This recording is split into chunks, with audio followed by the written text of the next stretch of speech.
विष्णु भगवान की जय। गुरु ब्रह्मा गुरु विष्णु गुरुदेव महेश्वर गुरु साक्षात परम ब्रह्म तस्मै श्री गुरुवे नमः। हरे कृष्णा। बृहस्पति भगवान की जय। प्रिय भक्तजनों, आज गुरुवार अर्थात बृहस्पतिवार के दिन आप सुनेंगे बृहस्पति देवता की संपूर्ण कथा, साथ ही आरती। इन सब कथा श्रद्धा और चित्त से जरूर सुनिएगा। प्रेम से कहिए श्री विष्णु भगवान की जय हो। भारत वर्ष में एक राजा राज करता था। वह बड़ा प्रतापी और दानी थे। वह प्रत्येक दिन मंदिर में श्रद्धा पूर्वक पूजा किया करते थे और ब्राह्मण गुरु को सेवा किया करते थे। उनके द्वारा कोई भी याचक निसहाय होकर नहीं लौटता था। वह प्रत्येक गुरुवार को पूजा एवं कथा पढ़ते अथवा सुनते थे। हर गरीबों और ब्राह्मणों को सहायता किया करते थे, परंतु इन सब कार्य के लिए उनकी रानी को अच्छी नहीं लगती थी। वह तो न व्रत करती थी, न एक पैसा किसी को दान में दिया करते थे। वह सब राजा को ऐसे करने से मना किया करती थी। एक समय की बात है, राजा शिकार खेलने के लिए वन में गए। इधर घर पे रानी और दासी थे। उसी समय गुरु बृहस्पति साधु रूप धारण कर राजा के दरवाजे पर भिक्षा मांगने आए। साधु ने रानी से कहे भिक्षा मांगी। वह कहने लगे कि हे साधु महाराज, मैं इस दानपुर से बहुत ही तंग आ चुकी हूँ। इस कार्य के लिए मेरे पति देव ही बहुत है। अब कृपा करके ऐसा कोई मेरा धन नष्ट कर दीजिए जो मैं आराम से रह सकूं। साधु रूपी ब्राह्मण बृहस्पति देव ने कहे, हे देवी, तुम बड़ी विचित्र हो। संतान और धन तो सभी चाहते हैं, इसको तो सभी पापी भी पुत्र और धन की इच्छा रखते हैं। तो अगर तुम्हारे पास धन अधिक है तो भूखे मनुष्य की भोजन करवाओ, प्याव लगवाओ, ब्राह्मणों को दान दो, कुमारी कन्याओं को विवाह करवाओ। इन सब काज करने में तुम्हारा धन समाप्त हो जाएगी। इसी प्रकार कर्म करो, आपके कुल और यश को परलोक तक समर्थ होगी एवं स्वर्ग की प्राप्ति होगी।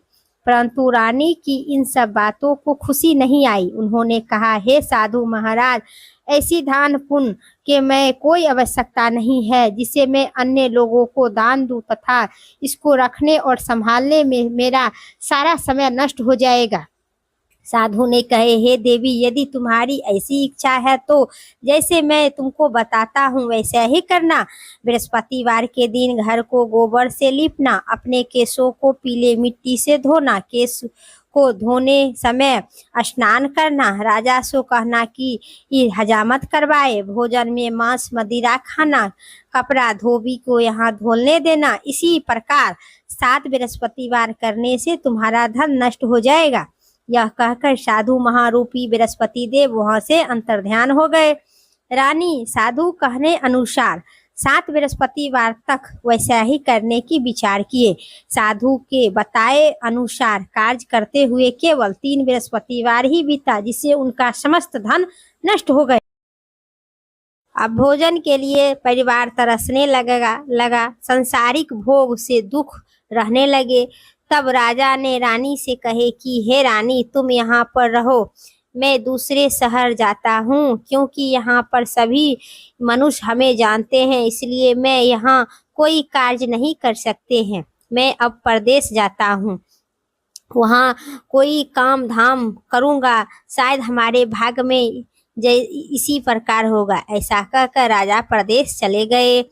इधर राजा के बिना रानी और दासी दुखी रहने लगे। किसी दिन भोजन मिलता, किसी दिन पानी पीकर ही रह जाते। एक समय रानी और दासी 7 दिन तक बिना भोजन के व्यतीत करना पड़ा। अपनी रानी ने अपनी दासी से कहे, हे दासी, यहाँ पास के नगर में मेरी बहन रहती है, वह बड़ी धनवान है। तुम उसके पास जाओ और 5 सेर बेझर मांग कर ले आओ, जिससे कुछ दिन समय के लिए मेरा गुजारा बसारा हो जाएगा।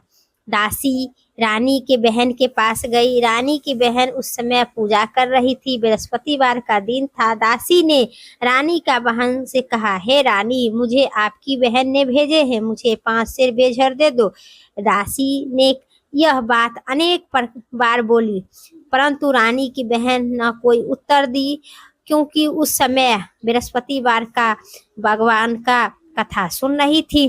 जब दासी को कोई उत्तर नहीं मिला तो वह बहुत दुखी होकर और उसे क्रोध भी आया। वह लौटकर रानी से बोली, हे रानी, आपकी बहन छोटे लोगों से बात नहीं करते हैं। मैं उन्हें कितना बार कहूं लेकिन कोई उत्तर नहीं दिए। मैं आपस चली आई। रानी बोली, हे दासी, इसमें उसका कोई दोष नहीं है। जब बुरे दिन आता है तब कोई सहारा नहीं देता है। अच्छे बुरे को पता विपत्ति के समय ही लगता है। ईश्वर की जो भी इच्छा होगी यह वही होगा। इधर रानी की बहन ने सोचा कि मेरी बहन की दासी आई थी परंतु मैं उसे नहीं बोली, इसे बहुत ही दुख ही हुआ होगा। अतः कथा सुनकर भगवान विष्णु के पूजा समाप्त कर अपनी बहन के घर आई और कहने लगी, बहन, मैं बृहस्पतिवार का व्रत करती थी। तुम्हारी दासी मेरे घर आई थी परंतु जब तक कथा होती है तब तक नहीं कोई बोलता है, नहीं उठता है, नहीं बैठता है, इसीलिए मैं उसे कुछ नहीं बोला। दासी ने बोली, कहो। बहन ने बोली, कहो, क्यों गई थी तेरे घर में दासी?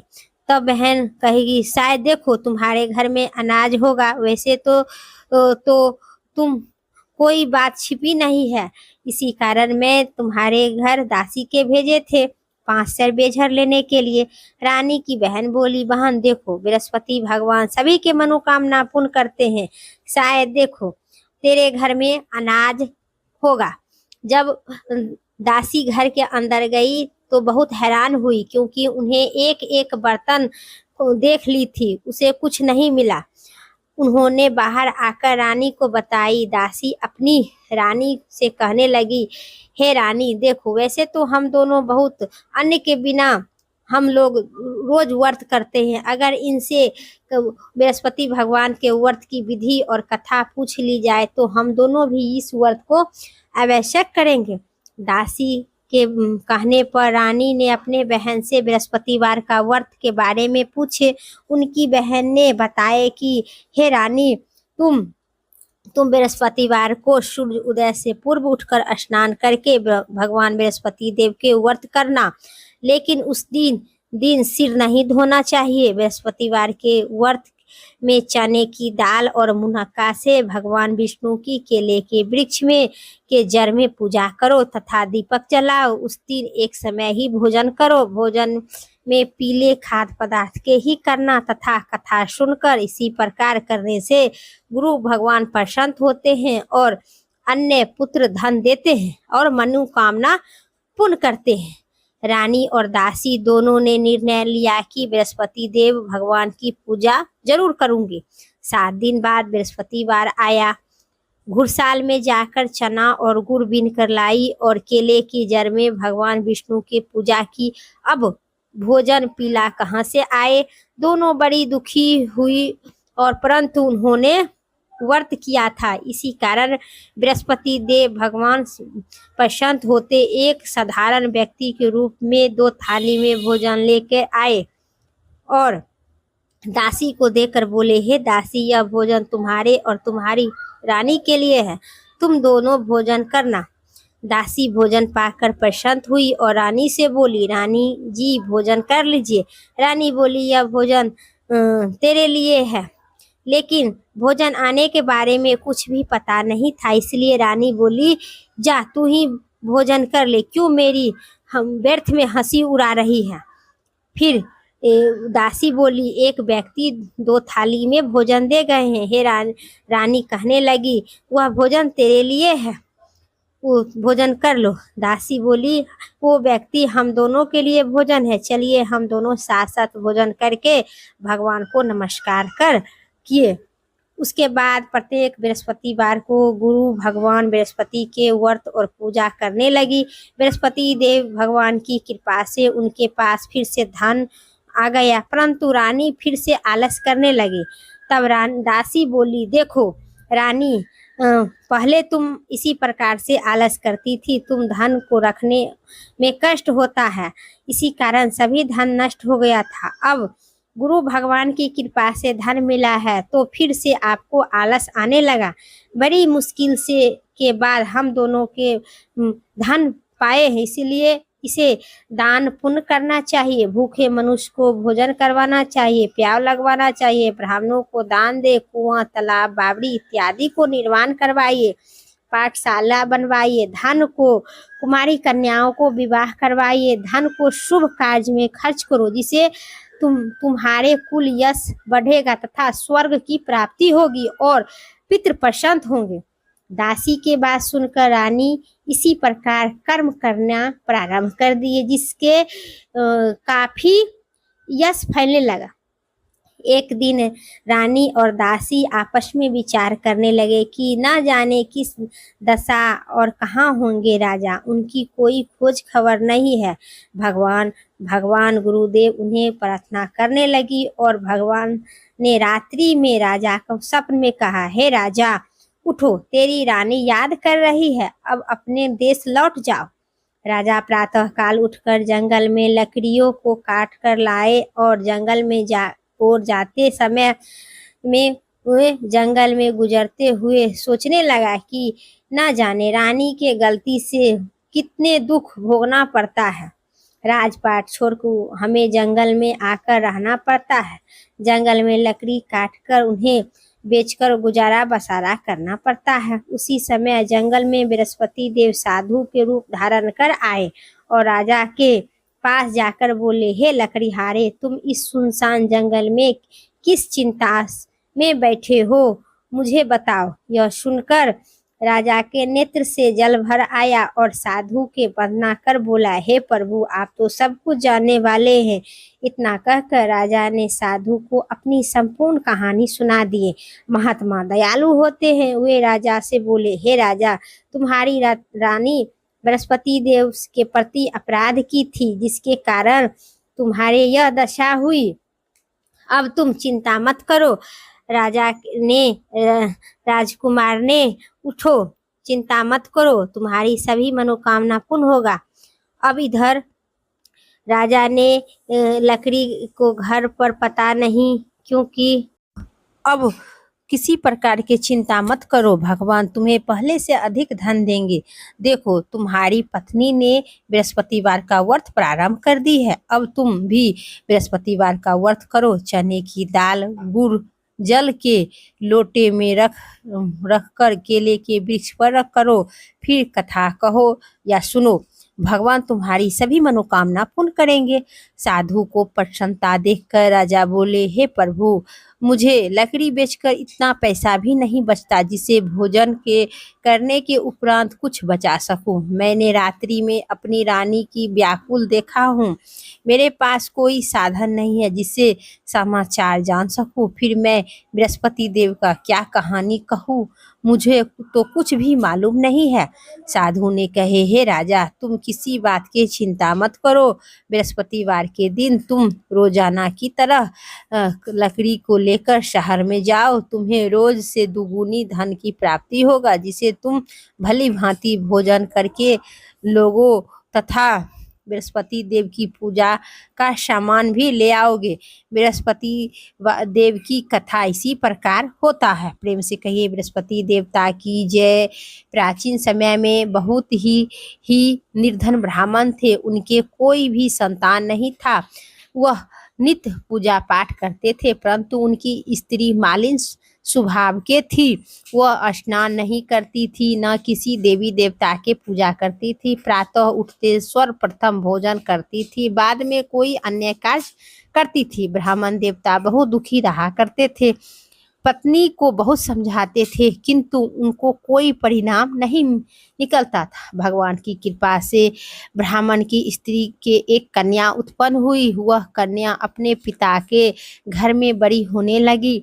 वह बालिका प्रातः स्नान करके भगवान विष्णु के जप करती थी। वह बचपन से बृहस्पतिवार का व्रत भी करने लगी। पूजा पाठ समाप्त कर स्कूल जाती थी, अपनी मुट्ठी में जौ भर कर ले जाती थी और पाठशाला जाने के मार्ग में डालते जाती थी। वही जो सोने के हो जाते थे तो लौटते समय उनको बीनकर घर ले आती थी। एक दिन वह बालिका सूप में उन सोने के जौ साफ कर रही थी तो तभी उनकी माँ ने देखी और कही, हे बेटी, सोने के जौ साफ करने के लिए सोने के सूप होना चाहिए।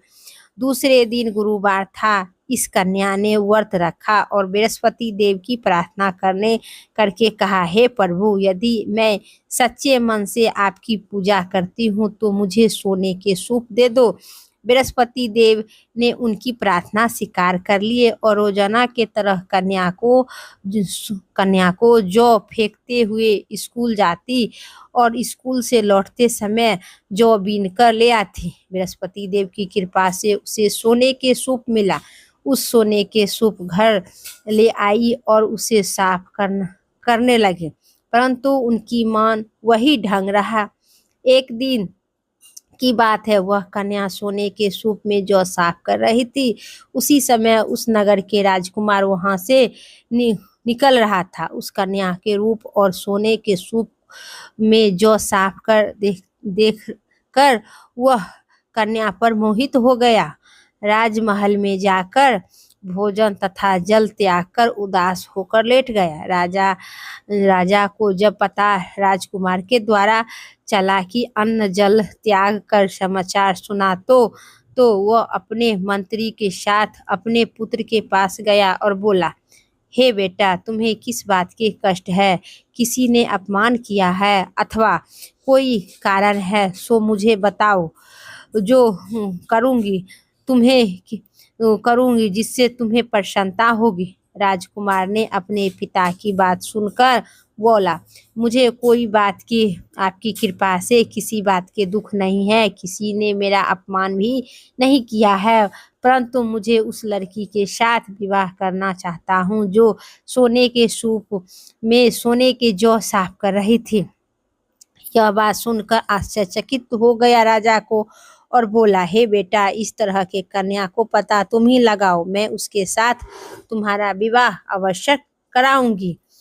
राजकुमार ने राजा को उस लड़की के घर पता बताए। मंत्री उस कन्या के घर आकर और राजा का आदेश ब्राह्मण को सुनाया। कुछ दिन बाद ब्राह्मण की कन्या का विवाह राजकुमार के साथ प्रसन्नता से हो गया। कन्या के घर से जाते ही ब्राह्मण देवता के घर में पहले की भांति गरीबी का निवास होने लगा। अब भोजन के लिए बड़ी मुश्किल से मिलता। एक दिन दुखी होकर ब्राह्मण अपनी पुत्री के से मिलने गया। बेटी ने पिता के दुखी अवस्था को देखकर अपनी माँ का समाचार पूछे।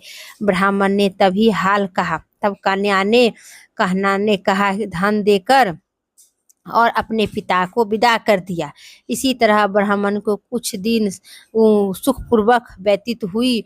फिर पुत्री बोली, हे पिताजी, आप अपने माताजी के साथ लेकर आइए, मैं उसे विधि बताऊंगी जिससे गरीबी आपकी दूर हो जाएगी। हे माँ फिर आई। ब्राह्मण देवता ने अपनी स्त्री के साथ लेकर अपनी पुत्री के पास राजमहल में पहुंच गया तो पुत्री अपनी माँ को समझाने लगी, हे माँ, तुम प्रातः उठकर सर्वप्रथम स्नान करके भगवान विष्णु की पूजा करो, तब सभी दरिद्रता दूर हो जाएगी। परंतु उनकी माँ उनकी एक न मानती थी। वह प्रातः उठकर अपनी पुत्री के झूठा बचा हुआ खा लेती थी। एक दिन उनकी पुत्री बहुत गुस्सा आया। उन्होंने एक रात एक कोठली के सारा सामान निकाल दी और अपनी माँ के उसी में बंद कर दी। प्रातः उठते ही उनको निकालकर तथा स्नान कराकर पूजा पाठ करवाए तो उनकी माँ की बुद्धि ठीक हो गई। वह फिर इसी व्रत को प्रभाव से उनकी माँ बहुत धनवान हो गए। बृहस्पति देवता के प्रभाव से स्वर्ग को हो गए। वह ब्राह्मण की सुख पूर्वक इस लोक में सुख भोग कर स्वर्ग को प्राप्ति हुई। इस कहानी को कहकर साधु देवता वहां से लोप हो गए। धीरे धीरे समय व्यतीत होने लगा। फिर बृहस्पतिवार का दिन आया। राजा जंगल से लकड़ी काटकर किसी शहर में बेचने लगा। उस दिन अधिक धन मिला। राजा ने चना गुड़ इत्यादि लेकर बृहस्पतिवार का व्रत किया। उस दिन उनके सभी क्लेश दूर हो गई। परंतु अगले गुरुवार को को बृहस्पति देवता का व्रत करना भूल गया। इसी कारण बृहस्पति भगवान नाराज हो गए। उस दिन नगर में राजा का विशाल यज्ञ का आयोजन किया था तथा अपने समस्त राज्य में घोषणा करवाया कि कोई भी व्यक्ति अपने घर में भोजन न बनावे तथा आग न जलाए। समस्त लोग मेरे यहाँ भोजन करने आवे। इस आज्ञा को जो नहीं मानेगा उसको फांसी की सजा दी जाएगी। राजा की आज्ञा अनुसार राज्य में सभी राज्यवासी राजा के यहाँ भोजन करने शामिल हुआ। लेकिन लकड़ीहारा कुछ देर बाद पहुंचा, इसीलिए राजा को अपने साथ महल में ले गया। जब लकड़ीहारा को भोजन करवा रहे थे तब रानी की खूंटी पर हार लटकी पड़ी, जिसे पर उनकी हार लटका नहीं था। उस हार को खूंटी निगल गया नहीं था। रानी की निर्णय हुआ कि मेरा हार इसी लकड़ीहारा ने चुराया है। उसी समय सैनिक को बुलाकर जेल खाना में डलवा दिया।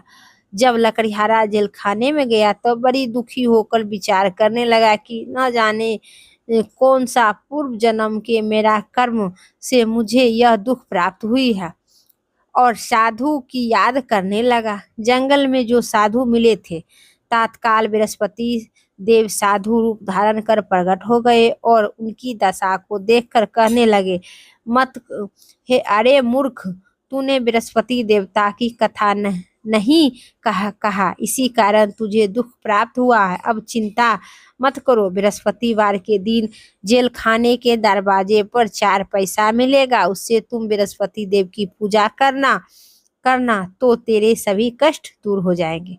अगले बृहस्पतिवार के जेल खाने दरवाजे पर 4 पैसा मिला। राजा ने पूजा का सामान मंगवाकर कथा कही और प्रसाद बांटा। उसी रात्रि में बृहस्पति देव ने उस नगर के राजा को सपने में कहा, हे राजा, तू जिस आदमी को जेल खाना में बंद किया है वह निर्दोष है, वह राजा है, उसे छोड़ दो। रानी के हार तुझे लटका ही मिलेगा। ऐसा तू नहीं करेगा तुम्हारा राजपाट मैं नष्ट कर दूंगी। प्रातः काल राजा उठकर खूंटी पर हार लटका ही देखा तो लकड़ीहारा को बुलाकर क्षमा मांगा तथा राजा ने योग सुंदर वस्त्र आभूषण देकर भेंट देकर और लकड़ीहारा को विदा किया। गुरुदेव की आज्ञा अनुसार राजा अपने नगर लौट गए। राजा जब नगर में से निकला पहुंचा नगर तो बड़ी ही आश्चर्यचकित हुआ। नगर में पहले से अधिक बाग, तालाब और कुआं तथा धर्मशाला का निर्माण किया था। मंदिर बनवाए हुए थे और राजा ने पूछा कि यह सब किसका बाग और धर्मशाला है। तब नगर के सभी लोगों ने कहने लगे कि यह सब आपकी रानी और दासी बनवाए हैं। राजा को आश्चर्यचकित हुआ और गुस्सा भी आया। जब रानी ने खबर सुने तो कि राजा आए हैं तो अपनी दासी से कहे, हे दासी, देखो राजा हमको कितने बुरी हाल में छोड़ कर गए थे, ऊपर वह खड़ी है। जब राजा आए तो उन्हों अपने साथ महल में लाना। तब राजा में क्रोध करके अपनी तलवार निकाली और पूछे, बताओ यह धन तुम्हें कैसे प्राप्त हुआ। तब रानी ने बताए, हमें बृहस्पति देवता की पूजा किए बृहस्पति देवता की प्रभाव से हमें यह सब धन प्राप्त हुआ है। राजा ने तब निर्णय लिया कि 7 रोज बाद सभी बृहस्पति देव की पूजा करते हुए, परंतु मैं रोज के दिन 3 बार कथा कहूँगा और सुनूंगा, इससे हमें सभी मनोकामना पूर्ण होगा। अब हर समय राजा के दुपट्टे में चने की दाल बांधी रहती थी तथा 3 बार कथा कहता और सुनता।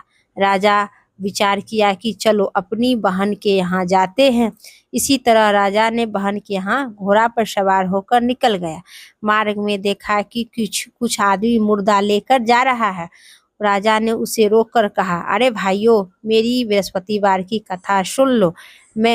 तो वह बोला कि लो, मेरा आदमी चला गया, इसकी अपनी कथा पड़ी है। परंतु कुछ आदमी बोला, अच्छा कहो, तुम्हारी कथा मैं सुनूंगी।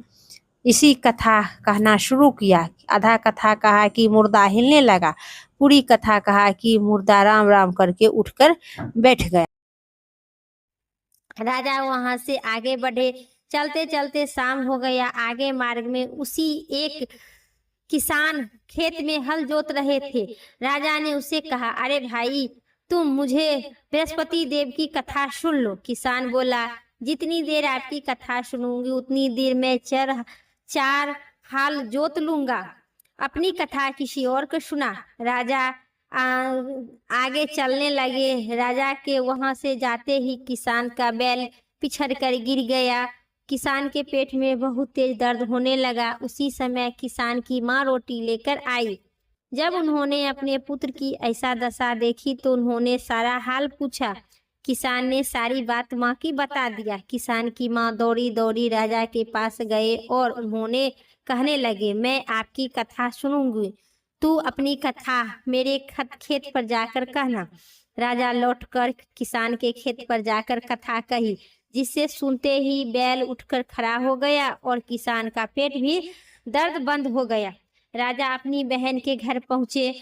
बहन ने भाई का बहुत ही आदर सत्कार किए। दूसरे दिन प्रातः काल राजा जागा तो उन्होंने देखा कि सभी व्यक्ति भोजन कर रहे हैं।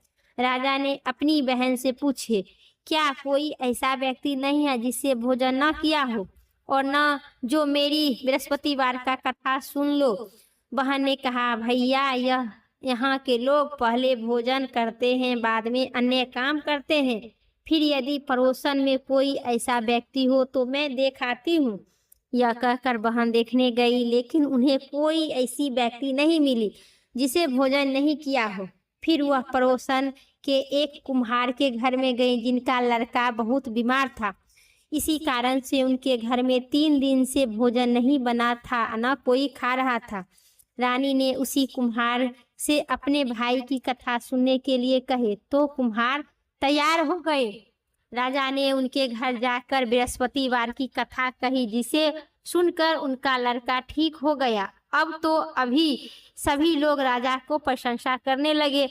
एक दिन राजा अपनी बहन से बोला, हे बहन, मैं अब अपनी घर जाऊंगा, तुम भी तैयार होकर चलो। राजा की बहन अपने सास से अपने भाई के साथ जाने की अनुमति मांगे तो सास ने कहे, चली जा, पर कोई बालक नहीं जाएगा। मैं नहीं जाने दूंगी, क्योंकि तेरे भाई का कोई संतान नहीं है। बहन ने अपने भाई से कहे, हे भैया, हम जाएंगे लेकिन कोई बच्चा नहीं जाएगा। तो राजा बोला, जब कोई बच्चा नहीं जाएगा तो तू जाकर क्या करेगी? दुखी मन से राजा अपने घर लौट आए। घर लेट आकर राजा ने अपनी रानी से कहे, हम निसंतानी हैं, इसलिए मेरे घर कोई आना पसंद नहीं करता है।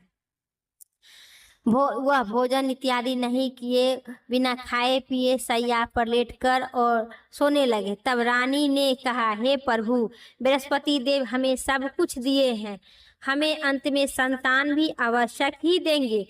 उसी रात्रि में बृहस्पति देव ने राजा को स्वप्न में कहे संतान पद होने की आशीर्वाद दिए। रानी गर्भवती हुई और 9वें मास में उन्हें एक सुंदर पुत्र का जन्म दिए।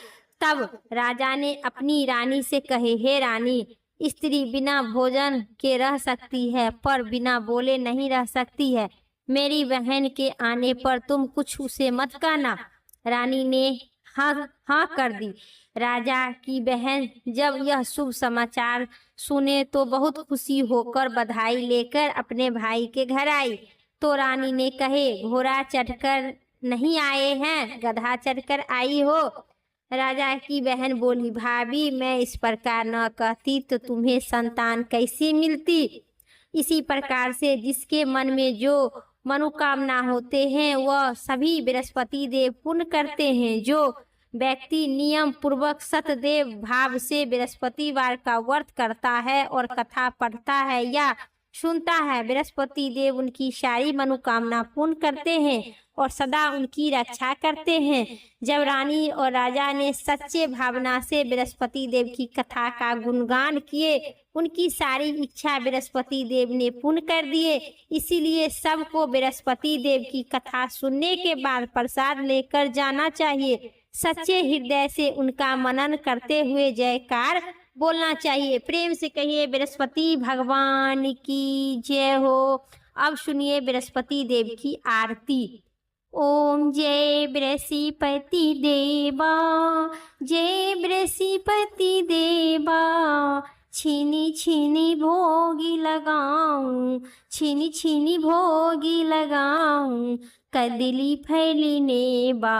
ओम जय बृहस्पति देवा, तुमी पूरणी परिमात्मा, तुमी अंतर्यामी, जगति पिता जगदीश्वर, तुमी सबके स्वामी। ओम जय बृहस्पति देवा, तुम चरनामिति निजी मल, तुम्ही सब पात की हरिता, सकल मनोरथ दया कर, कृपा करो भरिता। ओम जय बृहस्पति देवा, तन मन धन अर्पण करी, जो जन शरण पड़े, प्रभु प्रगट तब हो कर, आकर द्वारे खड़े। ओम जय बृहस्पति देवा, दीन दयाल दयानिधि, भक्तन हितकारी, पापी दोषी सभी हरिता, भव बंधन हारी। ओम जय बृहस्पति देवा, सकल मनोरथ दया करी, सब सैयब तारी, विषय बिटारी मिटाओ, संतन सुखकारी। ओम जय बृहस्पति देवा, सकल मनोरथ दया कर, सभी शंकरी हारी। जो कोई आरती तेरी, जो कोई आरती तेरी, प्रेमी सहित गावे। ओम जय बृहस्पति देवा, जेठानंद आनंद करी, सो निश्चय पावे, हो स्वामी सो निश्चय पावे। ओम जय बृहस्पति देवा, स्वामी जय बृहस्पति देवा। प्रेम से कहिए बृहस्पति भगवान की जय, विष्णु भगवान की जय। ये थी आज बृहस्पतिवार व्रत की संपूर्ण कथा और आरती। उम्मीद करते हैं आपको इस कथा पसंद आई, तो लाइक करके कमेंट बॉक्स में बृहस्पति भगवान की जय, ओम नमः शिवाय। और चैनल पर पहला बार है तो सब्सक्राइब जरूर कर लीजिएगा, क्योंकि मेरी वीडियो के नोटिफिकेशन सबसे पहले आप सभी को पहुंचेगी। फिर अगली वीडियो लेके आते हैं, तब तक के लिए आप सभी स्वस्थ रहिए, मस्त रहिए। बृहस्पति भगवान की जय।